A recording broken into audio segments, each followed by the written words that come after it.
Если вы хотите что-то узнать, говорите по-русски. Мен қазақша сөйлеймін. А я русская.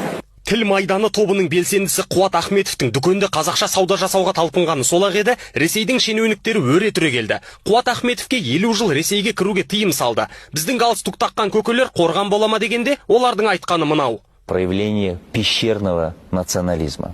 Президент әкімшілігі басшысының бірінші орынбасары Дәурен Абаевтың өзі осылай дегеннен кейін, ресейліктер тіпті батылдана түскен сияқты.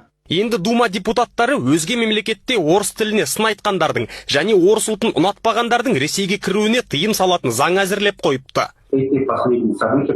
Соңғы жағдайларға байланысты біз заң жобасын әзірледік. Ресейдің ішкі істер министрлігі оны қолдап отыр. Қай елде болмасын орыс тіліне, ұлтына қысым көрсетілмеу керек. Осы бағдарлама барысында Ресейдің ең басты ақпаратты телеарнасы Россия 24-тің дикторы Қазақстанда қазақ тілінде қызмет ала алмай қынжылғандар туралы былай деген. Диванный нацист наболтал. Өз елінде өгейдің күнін көргендерге тым құрыса сол араша түсеме деп Қазақстанның адам құқығын қорғау жөніндегі уәкіл Эльвира Азимоваға үміт артқанда, ол да Ресей депутаттарын қолдады. Тіпті Қазақстанда қазақ тілін талап ету орынсыз деп бас прокуратурадан шара қолдануды сұрады. Мына Азимованың типа омбудсменнің айтуынша, сол тіл білмейтін адамдардың талап ете алмайсың дейді. Яғни ол Азимованың құқықтық тұрғыдан сауатты екендігін дәлелдейтін нәрсе.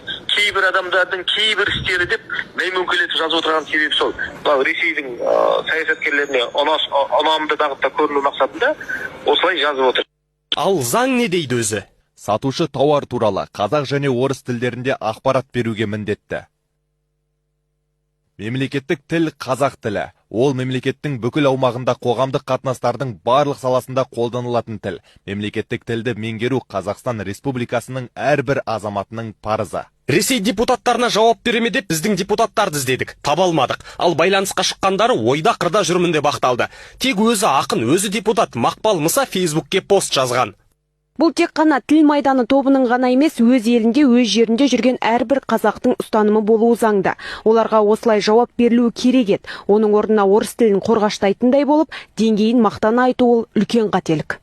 Алайда Мақпал Мұса көп уақыт өтпей әлеуметтік желідегі жазбасын өшіріп тастады. Ал Ресей офицерлері ұйымының басшысы Сергей Липовой әскери саладағы белді адамдарды жинап, Қазақстанға келіп, орыс ұлтының намысын қорғауға дайынмын деп отыр. Жалғас Сенолла, Айбат жаңалықтар қызметі.